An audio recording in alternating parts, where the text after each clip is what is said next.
మనల్ని గుడిలోకి తీసుకుపోతాడు, మన 2 క్లాసుల విధానంలోకి తీసుకుపోతాడు, లేకపోతే మరో హక్కు కోసం పోరాడతాడు, లేదా బడ్జెట్ కోసం పోరాడతాడు. కానీ ఆ సిపిఎం రాష్ట్ర కార్యదర్శి పదవి ఒక దళితుడికి ఇవ్వాలని మాత్రం చెప్పడు. అంటే మనుధర్మ శాస్త్రం ప్రకారం అతను ఈ రాష్ట్రంలో తన పార్టీని, తన వ్యవస్థని నడిపిస్తున్నాడు. సిపిఐ నారాయణ ఉన్నాడు, సమస్తత్వం కోసం పోరాడతాడు. కానీ ఆయన రాష్ట్ర కార్యదర్శి పదవి ఒక దళితుడికి ఇవ్వడు. ఈ రాజ్యాన్ని దళితులే పరిపాలించాలని చెప్పడు, ఆయన మనువాదే. ఒక కిరణ్ కుమార్ రెడ్డి ఉన్నాడు, దళితులే ఈ రాష్ట్రాన్ని పరిపాలించుకోండి అని చెప్పడు. ఎందుకంటే ఆయన ఈ మనుధర్మం ప్రకారమే పరిపాలిస్తున్నాడు. ఈ రాష్ట్రంలో ఉన్నటువంటి మొత్తం కమ్యూనిస్ట్ పార్టీలు, అన్ని రాజకీయ పార్టీలు మనం ఏం చెప్పిండో, దళితులు ఈ రాష్ట్రాన్ని, ఈ దేశాన్ని పరిపాలించొద్దని మనుధర్మం చెప్పింది, వాళ్ళు చెప్తున్నారు. కానీ ఇండియన్ కాన్స్టిట్యూషన్ ఏం చెప్పింది? ఈ ఇండియన్ కాన్స్టిట్యూషన్ రాయక ముందు చక్రవర్తుల కడుపున చక్రవర్తులే పుట్టేది, రాజుల కడుపున రాజులే పుట్టేది. కానీ భారత రాజ్యాంగం రాసిన తర్వాత చెప్పులు కుట్టేవాడి కడుపున కూడా చక్రవర్తి పుట్టొచ్చు. That is Indian constitution. కానీ ఈ ఇండియన్ కాన్స్టిట్యూషన్ ని ఏ ఒక్క రాజకీయ నాయకుడు కూడా దీని వైపు కూడా చూడట్లేదు, ఇది చెప్పినట్టు చేయట్లేదు. అంతకు ముందు ప్రభువులే పరిపాలించారు, ప్రభువులు పరిపాలించిన తర్వాత ఇప్పుడు మళ్ళీ ప్రభువులే పరిపాలిస్తున్నారు. ఎందుకు పరిపాలిస్తున్నారు? నువ్వు భారత రాజ్యాంగం దగ్గరికి రావట్లేదు కాబట్టి. రాజ్యాంగంలో నీకు సమస్త హక్కులు వస్తున్నాయి, ఆ హక్కుల కోసం ఆ రాజ్యాంగంలో ఉన్నటువంటి సమస్త ఆయుధాలు నీ దగ్గర ఉన్నాయి. కానీ నువ్వు ఏ ఒక్క ఇన్స్ట్రుమెంట్ ని వాడుకోవట్లేదు, ఏ ఒక్క ఆయుధాన్ని వాడుకోవట్లేదు. జగన్మోహన్ రెడ్డి ముఖ్యమంత్రి కావాలి, ఈ భారత రాజ్యాంగాన్ని వాడుకుంటాడు. అందుకని జగన్మోహన్ రెడ్డి తోటి, కిరణ్ కుమార్ రెడ్డి తోటి, చంద్రబాబు నాయుడు తోటి సమానంగా మీరు కూడా పోయి యుద్ధం చేయండి అని భారత రాజ్యాంగం మనకొప్ప చెప్పిండు డాక్టర్ అంబేద్కర్. కానీ మనం యుద్ధం చేయట్లేదు, వాళ్ళ ముగ్గురు దగ్గర దళారులమై అడుక్కుంటున్నాం. ఒక గ్రామంలో, ఒక గ్రామాన్ని తీసుకుంటే ఆ గ్రామంలో ఆ గ్రామాన్ని, ఆ ఊరిని, ఆ ప్రాంతాన్ని, ఆ భూమిని, ఆ భూమి మీద ఉన్నటువంటి సమస్త వనరుల మీద ఆధిపత్యం కోసం ఒక రెడ్డాయన యుద్ధం చేస్తున్నాడు ఊరి కోసం.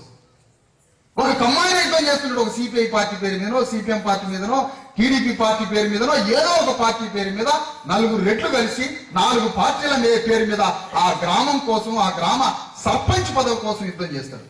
ఆ గ్రామంలో ఉన్న అంబేద్కర్ సంఘం నాయకుడు, ఆ గ్రామంలో ఉన్న దళిత నాయకుడు, మరో కుల సంఘం నాయకుడు ఆ గ్రామ అధికారం కోసం యుద్ధం చేయడు, ఆ 4 దగ్గర అడుక్కొని తిరుగుతుంటాడు. కానీ దళిత శక్తి ఆ ఇండియన్ కాన్స్టిట్యూషన్ ని ఉపయోగించి ఆ 4 తోటి ఆ గ్రామం అనే రాజ్యం కోసం యుద్ధం చేయమని వాళ్ళ వరుసలో పెట్టడానికి ఇండియన్ కాన్స్టిట్యూషన్ ఉపయోగించుకోవాలనుకుంటున్నారు.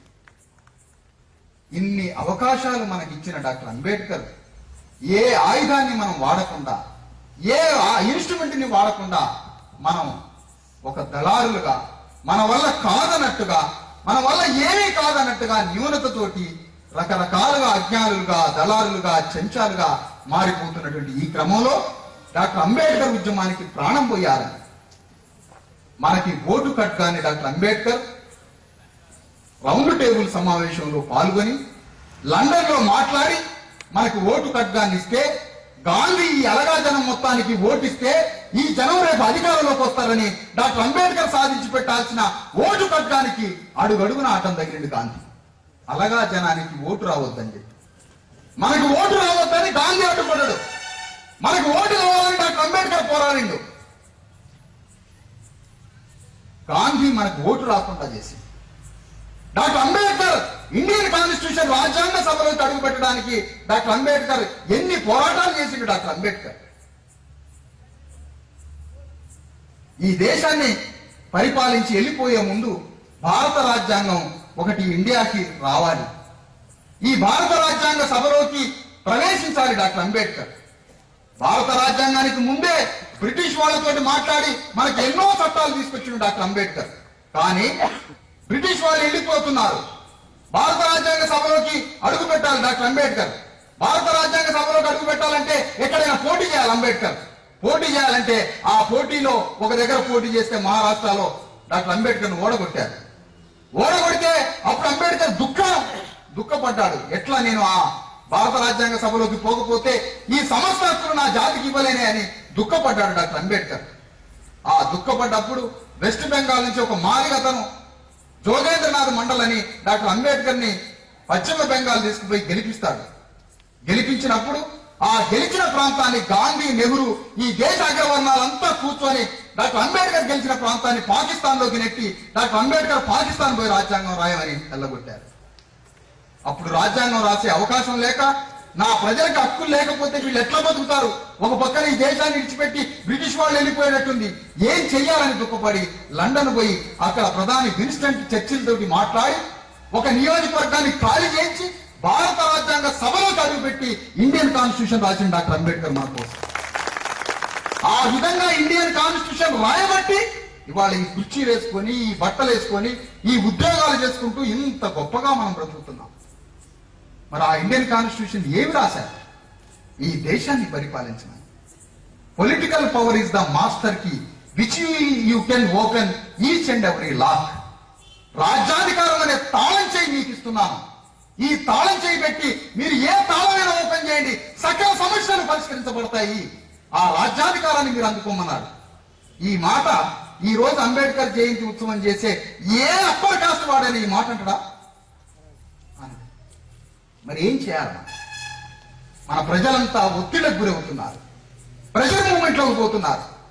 ఈ రోజు తెలంగాణ ఉద్యమం నడుస్తుంది.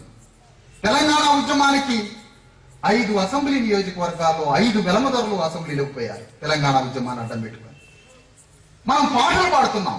పాటల్లో దుఃఖాన్ని, కన్నీటిని, ఏడుపుల్ని, తెలంగాణలో ఏ వేదిక దగ్గరకు పోయినా ఏడవటం, దుఃఖపడటం, ఒక్కొక్కళ్ళు కన్నీరు కార్చుకుంటూ పాటలు పాడుతున్నారు. ఒక్కొక్క మండలంలో పోయినా, ఒక ఊర్లో పోయినా 10-20 మంది పాటగాళ్ళు గుంపులు గుంపులు వస్తున్నారు. ఈ వేదిక మీద ఒక్క పాట లేదు. డాక్టర్ అంబేద్కర్ 40 ఏళ్ల ఉద్యమంలో ఒక్క పాట లేదు. దళిత శక్తి ఉద్యమంలో పాటలు లేవు. నేను పాటలు పాడదలుచుకోవాలి. పాటలు పాడి కన్నీరు కార్చి పాటలు పాడటంలో మన కన్నీటికి పరిష్కారం దొరికిద్దా? పాటలు పాడుకుంటా తిరిగితే పరిష్కారం దొరుకుద్దా? కన్నీటికి పరిష్కారం పాటలు పాడటం కాదు, పార్లమెంటులో అడుగు పెడితే పరిష్కారం దొరుకుతుంది. కానీ కళాకారులు మనకి ఇది నేర్పట్లేదు. గుంపులు గుంపులుగా గోసలు పెట్టుకొని 24 గంటలు పాటలు పాడుకుంటూ తిరుగుతున్నారు. పాటలన్నా పాడాలా, తూటాలన్నా పేల్చాలా. పాట తూటనే తెలంగాణ చరిత్ర అంతా. పార్లమెంటులోకి పోయేది లేదు, అసెంబ్లీలోకి పోయేది లేదు. పోనీ మరి వాళ్ళు ఏం చేస్తున్నారు? మనల్ని రెచ్చగొట్టి తయారు చేసి 5 అసెంబ్లీలలో 1000 కుటుంబాలు లేని వెలమలు పార్లమెంట్లోకి, అసెంబ్లీలోకి పోతున్నారు. తెలంగాణ ఉద్యమంలో ఇది జరుగుతున్నది. సిద్దిపేటలో ఒక వెలముదర అసెంబ్లీలోకి పోయిండు. 150 కుటుంబాలు దళితులే. అక్కడ వెలమలై 150 కుటుంబాలు మాత్రమే. ఎస్సీ ఎస్టీ బీసీల ఓట్లు 2 లక్షలు ఉన్నాయి. అక్కడి నుంచి ఒక వెలముదర హరీష్ రావు అసెంబ్లీలోకి పోయింది. దాని పక్కనే వేములవాడ అనే ఒక నియోజకవర్గం ఉంది. వేములవాడలో కేటీఆర్ అనే వ్యక్తి అసెంబ్లీలోకి పోయిండు. అక్కడ 100 కుటుంబాలు మాత్రమే వెలమలి. దాని పక్కనే సిరిసిల్ల నియోజకవర్గం, అక్కడి నుంచి చెన్నమనేని రమేష్ అని ఒక వెలముదర అసెంబ్లీలోకి పోయిండు. అక్కడ 70 కుటుంబాలు మాత్రమే వెలమలి. దాని పక్కన కోరుట్ల అనేటువంటి ఒక అసెంబ్లీ నియోజకవర్గం, అది విద్యాసాగర్ రావు అనేటువంటి ఒక వెలముదర, ఆయన కుటుంబాలు 100 కుటుంబాలే. అక్కడ 1,90,000 ఎస్సీ ఎస్టీ బీసీలు ఉన్నాయి. ఆయన అసెంబ్లీలోకి పోయిండు. అక్కడ పక్కనే మెట్టుపల్లి అనే కాన్స్టిట్యూషన్, అక్కడ చంద్రశేఖర్ రావు అని ఆయన వెలముదరే, ఆయన అసెంబ్లీలోకి పోయిండు. దాని పక్కనే ఎల్లారెడ్డి ఏదో ఉంది, అక్కడ ఒక రెడ్డి గారు అసెంబ్లీలోకి పోయిండు, దుబ్బాక అనే అసెంబ్లీ నియోజకవర్గంలో. దాని పక్కన ఇంకో నియోజకవర్గం, అక్కడి నుంచి రెడ్డి గారు అసెంబ్లీలోకి పోయిండు. ఆ ప్రాంతం అంతా ఒక ఎమ్మెల్సీ, అక్కడి నుంచి ఒక వెలమాయన పోయిండు. ఈ తెలంగాణ ఉద్యమాన్ని తయారు చేసి 5 వెలమదొరలు అసెంబ్లీలోకి వెళ్ళిపోయారు. 5 వెలమదొరలు అసెంబ్లీలోకి పోయారు. 10,000 మంది ఎస్సీ ఎస్టీ బీసీలు జైళ్లలో ఉన్నారు. ఇది తెలంగాణ ఉద్యమం. మనమేమో ఇండియన్ కాన్స్టిట్యూషన్ కి వ్యతిరేకం, చట్టానికి మనం వ్యతిరేకం. చూడండి, గొడ్లని రోడ్డు మీదకి వెళ్ళిచ్చినా ట్రాఫిక్ ఆగిపోద్ది. అదే ట్రాఫిక్ ఆగిపోవడానికి ఎస్సీ ఎస్టీ బీసీలని రోడ్డు మీదకి తోలుతున్నారు, ట్రాఫిక్ ఆగిపోతుంది. మరి బుద్ధితోటి, జ్ఞానంతో ఉద్యమం చేసేటట్టు మనం రాజ్యాంగానికి వ్యతిరేకం, మనం చట్టానికి వ్యతిరేకం, వాడు చట్టానికి అనుకూలం. అందుకని ఉద్యమంలో రెచ్చగొట్టి ఆ విడుదలవుతున్న శక్తితోటి వాళ్ళు పార్లమెంట్కి పోతున్నారు. సమస్త జైళ్లలో, ఆంధ్రప్రదేశ్ లో, భారతదేశంలో ఉన్న అన్ని జైళ్లలో ఎస్సీ ఎస్టీ బీసీలు ఖైదీలుగా ఉన్నారు. వాడు పార్లమెంట్ లోకి, మనం జైల్లోకి. ఇండియన్ కాన్స్టిట్యూషన్ రాసింది మన కోసం, చట్టం రాసింది మన కోసం, శాసనం రాసింది మన కోసం. మనం జైలులోకి పోతున్నాం. ఎందుకు?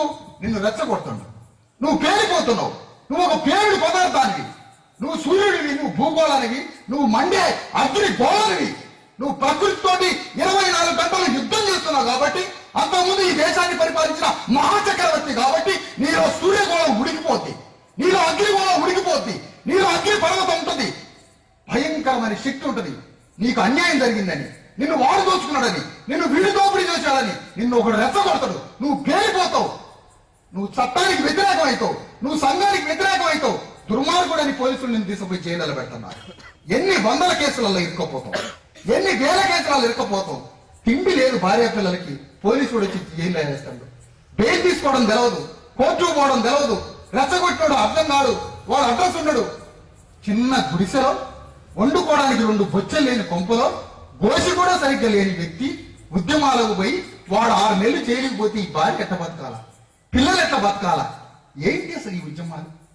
డాక్టర్ అంబేద్కర్ ఉద్యమానికి మనం కొనసాగింపు కాదా, కావద్దా?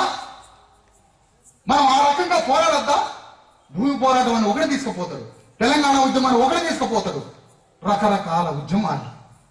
ఓటు కట్టడం డాక్టర్ అంబేద్కర్ సాధించి పెట్టాడే. తెలంగాణ ఉద్యమాన్ని సృష్టిస్తున్నటువంటి చంద్రశేఖరరావు ఓటు కట్టడం డాక్టర్ అంబేద్కర్ ఇచ్చిందని ఎవరికైనా చెప్పిండా? ఎవరికైనా చెప్పాడా? ఏ ఓట్లు కొల్లగొట్టుకొని పోతున్నాడే. మనం చట్టానికి వ్యతిరేకమా? మనం ఇండియన్ కాన్స్టిట్యూషన్ కి వ్యతిరేకమా? అందుకని మనం ఈ చట్టాలతోటి, ఈ బుద్ధి జ్ఞానంతో, సంకల్ప బలంతో, జ్ఞానంతో మనం యుద్ధం చేయాలి, జ్ఞానంతో పోరాడాలి. ప్రధాని మన్మోహన్ సింగ్ తో యుద్ధం చేసే అవకాశం ఇండియన్ కాన్స్టిట్యూషన్ మనకి ఇచ్చింది. జగన్మోహన్ రెడ్డి తోటి యుద్ధం చేసే అవకాశం నాకు ఇండియన్ కాన్స్టిట్యూషన్ ఇచ్చింది. నేను జగన్మోహన్ రెడ్డితో యుద్ధం చేయడానికి రెడీగా ఉన్నా. దట్ ఈస్ డాక్టర్ అంబేద్కర్ ఇచ్చే ఘనమైన నివాళి నాడు. నేను డాక్టర్ అంబేద్కర్ వల్ల జగన్మోహన్ రెడ్డి కన్నా ఎక్కువ చదువుకున్నాను. I am Indian citizen. నేను భారతీయ పౌరుణ్ణి. 1950కి ముందు నేను ఇండియన్ సిటిజనే కాదు, నాకు ఈ దేశంలో పౌరసత్వమే లేదు. నాకు ఇండియన్ కాన్స్టిట్యూషన్ నాకు పౌరసత్వం ఇచ్చింది. అదే నా ఆస్తి. నీ 1,00,000 కోట్ల సామ్రాజ్యాన్ని ధ్వంసం చేసే శక్తి ఐఆమ్ ఇండియన్ కాన్స్టిట్యూషన్ లో ఉన్నటువంటి ఇండియన్ సిటిజన్ అని. నాకు ఈ సిటిజన్షిప్ చాలు. నేను పౌరుణ్ణి. నాకు సమస్త శక్తియుక్తులు, సమస్త ఆయుధాలు, ఈ రాజ్యంలో ఉన్నటువంటి వ్యవస్థని ధ్వంసం చేయడానికి సకల ఆయుధాలు నాకు ఇండియన్ కాన్స్టిట్యూషన్ ఇచ్చింది. కాబట్టి నేను చంద్రబాబు నాయుడు తోటి, జగన్మోహన్ రెడ్డి తోటి, ఎవరితోటైనా డాక్టర్ అంబేద్కర్ ఉద్యమం తరఫున నేను వస్తా, నువ్వు మనవాదం తరఫున నువ్వు రా. ఇది డాక్టర్ అంబేద్కర్ ఉద్యమానికి సంబంధించిన ఛాలెంజ్. ఇది డాక్టర్ అంబేద్కర్ ఉద్యమానికి సంబంధించిన కొనసాగింపు. డాక్టర్ అంబేద్కర్ ఉద్యమం అంటే ఎస్సీ హాస్టల్లో పిల్లగాళ్ళకి ఏవో నీతులు చెప్పడం కాదు.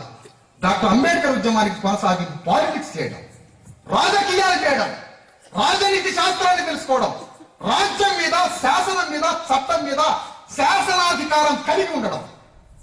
సమస్త మాటలు మాట్లాడతాడు, అబద్ధాలు ఆడతాడు, దొంగతనం చేస్తాడు, హత్యలు చేస్తాడు, అబద్ధాలు, మాటలు, మోసాలు. 5 సంవత్సరాలు ఆడని ఆట, అబద్ధం ఏమీ లేదు.